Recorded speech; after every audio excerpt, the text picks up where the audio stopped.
خب فاطمه خانم اینم فرم 1040 NR means non resident.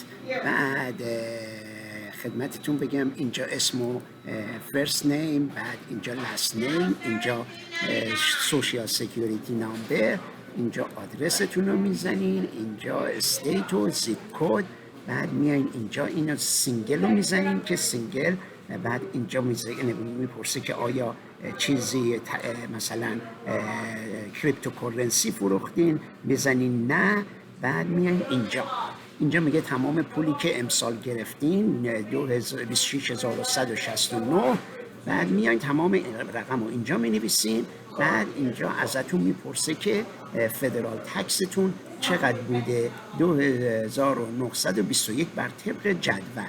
بعد میایم اینجا، بعد میگه که چقدر شما دانشگاهتون ازتون تکس برداشته، 2920 این بوده و اون 2920 رو اینجا مینویسیم. بعد اینجا میگه که فرقش چقدره، اینجا نوشته فرقش $1. این $1 اینه که شما $1 کمتر دادین.